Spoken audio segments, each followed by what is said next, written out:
Agora, na capital de São Paulo é uma coisa muito especial, porque na capital de São Paulo é uma confrontação direta entre o ex-presidente e o atual presidente. É entre eu e a figura. Bom dia, senhoras e senhores. Hoje é 12 de abril de 2024. São 9 horas da manhã. E essa história de que na pesquisa Quest o Lula foi mal, perdeu pontos, etc., não está bem contada. Na verdade, o Lula desponta, crescendo e se tornando cada vez mais forte no maior colégio eleitoral do país.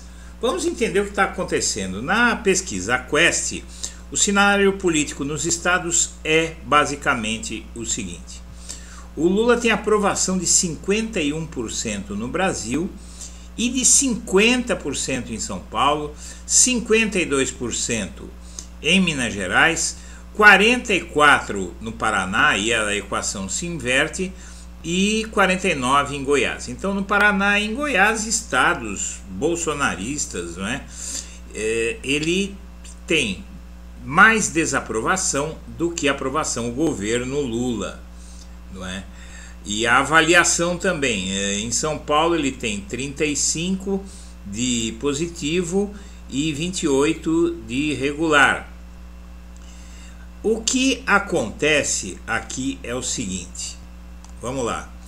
Aqui em São Paulo, o Lula, pela primeira vez, ele chega a ter maioria no estado de São Paulo. O Lula perdeu a eleição presidencial no estado de São Paulo em 2022.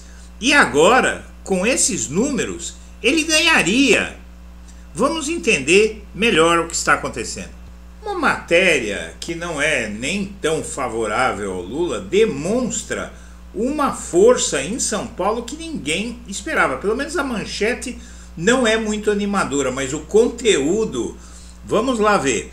Lula vê pequeno trunfo em pesquisa e mira a campanha de bolos em São Paulo. Levantamento da Quest mostra que 50% dos paulistas aprovam Lula. A pesquisa Quest, divulgada na quinta-feira, foi bem recebida, muito bem recebida pelo governo Lula, pensando nas próximas eleições para prefeitos e vereadores. A alta aprovação do presidente no estado de São Paulo, por exemplo, foi vista quase que como uma autorização para que Lula possa subir em palanques no estado sem medo. A avaliação é que a pesquisa influencia principalmente a campanha de Guilherme Boulos na capital.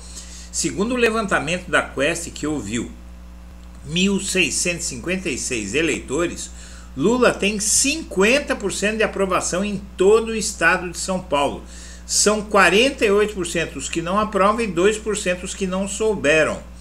Esse número chega a ser maior do que a parcela de eleitores que votaram em Lula no segundo turno em 2022 em São Paulo. Há 2 anos, Lula teve 44,76% dos votos e Bolsonaro 55%, segundo o Tribunal Superior Eleitoral.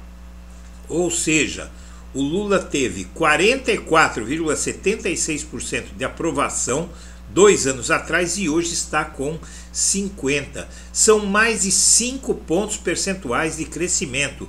E o Bolsonaro perdeu 5%, o bolsonarismo perdeu 5%, porque é quem não aprova o Lula. A avaliação no Palácio Planalto é que Lula tem agora condições totais de fazer campanha no estado, sempre marcado por eleições de tucanos e conservadores, como é o caso dos governadores nos últimos 30 anos. Em Minas Gerais, o sentimento é o mesmo. No estado, a Quest ouviu 1.506 pessoas e teve 52% dos respondentes aprovando o Lula. 47% desaprovam e 1% não respondeu. Na capital mineira, Belo Horizonte, o PT tem o deputado Rogério Correia como pré-candidato. Ambos os estados são governados pela oposição. A popularidade de Lula é um motivo de uma bela dor de cabeça no governo. Tanto que a SECOM mudou a estratégia de comunicação adotando o slogan Fé no Brasil. Pelo jeito, está funcionando.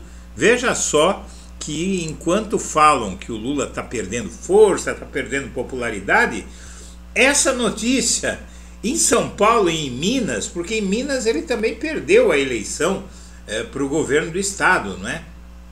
Não perdeu para o governo federal, mas perdeu o governo do estado.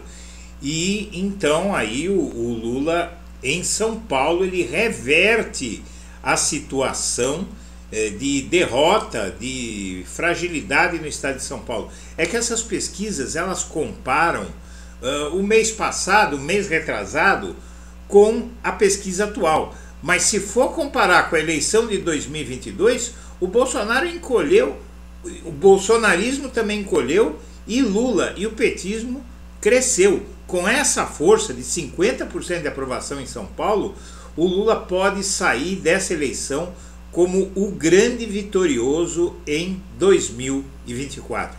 Senhoras e senhores, eu agradeço a atenção e deixo meu abraço para todo mundo.